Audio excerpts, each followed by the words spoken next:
होंगे उनमें शुमार हो गए हैं इस जीत के बाद तो यशवंत राठी?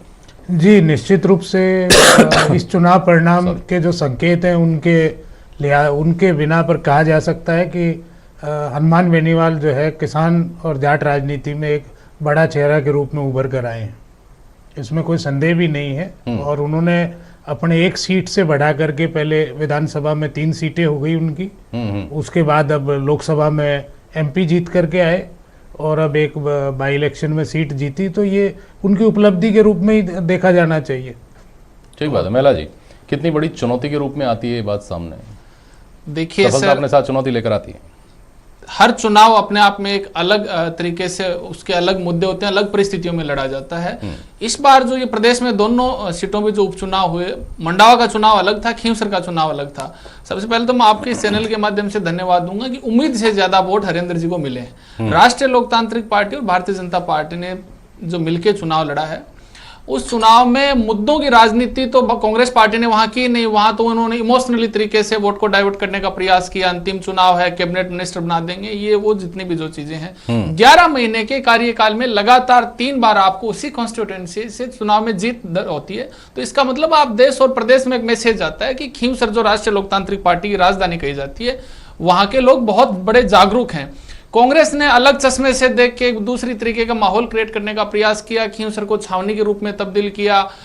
इतनी जो आम चुनाव में लगती है उससे 10 गुनी फोर्स लगाई, वोटरों को डराने का प्रयास किया। फिर भी वहां भारतीय जनता पार्टी और राष्ट्रीय लोकतांत्रिक पार्टी के वोटरों ने घरों से निकल के, इस समय फसल कटाई का समय था, वोट डालने का काम किया। और देखिए, चुनाव में जो उम्मीद हमें थी उस उम्मीद के अनुरूप उतना मार्जिन रह नहीं पाया, पर फिर भी राष्ट्रीय लोकतांत्रिक पार्टी और भारतीय जनता पार्टी का जो गठबंधन धर्म है, उसके तहत हम लोग चुनाव जीतने का हमने काम किया और प्रदेश में गहलोत सरकार को एक मैसेज दिया है। आज पूरी सरकार, 10-10 मंत्री, 50-50 विधायक, क्या जरूरत थी? मंडावा गए नहीं, मंडावा में कांग्रेस जीती है, CM साहब और डिप्टी CM साहब झुंझुनू जाके आ जाते हैं, मंडावा नहीं जाते हैं। और रीटा जी ये कहती है फोन करके कि CM साहब आप यहाँ मंडावा मत आइएगा, मैं अकेली चुनाव लड़ रही हूँ, मैं जीत जाऊंगी।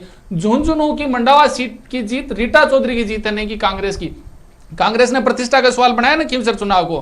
खींवसर में कितने MLA और कितने मंत्रियों को भेजा, CM डिप्टी CM लगातार यहाँ CMO से मॉनिटरिंग होती रही। उन्होंने बार बार ये कहा हमारी प्रतिष्ठा का, खींवसर का जो चुनाव प्रतिष्ठा का चुनाव है, खींवसर की जनता ने कांग्रेस सरकार को खींवसर में APO करने का काम किया है। वो आज परिणाम हमारे सबके सामने है।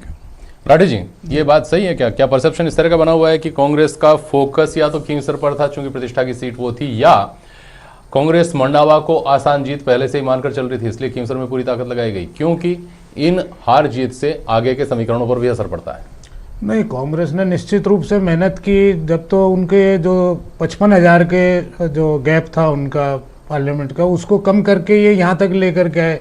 दूसरी बात ये है कि मंडावा की सीट पर भी, सीट तो कोई भी चुनाव होता है, इसमें उन्होंने हल्के से, मुझे नहीं लगता है कि कांग्रेस पार्टी ने दोनों चुनाव को अलग अलग नज़र से देखा होगा। तो ध्येय तो यही रहता है, जब इलेक्शन होता है तो भाई दोनों सीटें जीतने का उनका टारगेट था। इस पर पहले से कोई तयशुदा नहीं था कि भाई एक सीट जीत जाएंगे, एक हार जाएंगे। मेहनत दोनों तरफ उन्होंने बराबर का अपना प्रयास किया होगा। वोटर कितने कन्वर्ट हो पाए उसकी वो एक अलग अलग नज़रिया है प्रदेश की, और वहाँ की जो प्रदेश में राजनीति, शेखावाटी क्षेत्र के हिसाब से समीकरण अलग थे और नागौर के हिसाब से अलग थे। सामने जो कैंडिडेट थे उनके भी कद अलग अलग थे। और निश्चित रूप से मैं कहना चाहूँगा कि दोनों ही जगह पर कांग्रेस ने तो अपनी तरफ से पूरा प्रयास किया है, उसमें कोई कमी नहीं छोड़ी। कोई भेदभाव क्यों करेंगे वो, ऐसा लगता नहीं कि भेदभाव किया होगा। ठीक, लखनऊ साहब, ये खबरें आ रही हैं इस तरह की कि महाराष्ट्र में शिवसेना, जो आपकी बहुत पुरानी सहयोगी और लाइक माइंडेड पार्टी है, इस बात पर आ गई है कि 50-50 का फार्मूला था, सीटें भी आधी आधी बटी थी, CM शिप भी आधी आधी बटेगी, पहले हम रहेंगे 2.5 साल, फिर भाजपा देखे। देखिए, मैं आपसे एक निवेदन करना चाहता हूँ कि कुल मिलाकर के संपूर्ण देश में जो वातावरण है उसे महाराष्ट्र कोई अलग प्रकार का फैसला लेगा, या महाराष्ट्र का हमारा सहयोगी दल ये फैसला करेगा कि हम सत्ता से बाहर रहेंगे या सरकार में शामिल नहीं होंगे, ऐसा मुझे नहीं लगता। एक बात। दूसरी बात यह तय है कि राजनीति जब एक किसी क्षेत्र में, एक भारतीय जनता पार्टी अनेक राज्यों में शासन कर रही है, वो एक महाराष्ट्र में शिवसेना आई हुई है, तो इस नाते उनका एक प्रयास होता होगा, परंतु पार्टी के बीच में एक समझौता प्री इलेक्शन अलायंस हुआ है और निश्चित रूप से उसमें किसी प्रकार की कोई दरार आएगी ऐसा हमें नहीं लगता, और निश्चित रूप से मिलकर के सरकार को चलाएंगे, पूरे 5 साल पूरा काम करेंगे। और हरियाणा में कैसे सरकार बनाएंगे जी? हरियाणा में देखिए एक सिंगल लार्जेस्ट पार्टी है और निश्चित रूप से कोई कांग्रेस के पास इतनी सीटें नहीं कि वो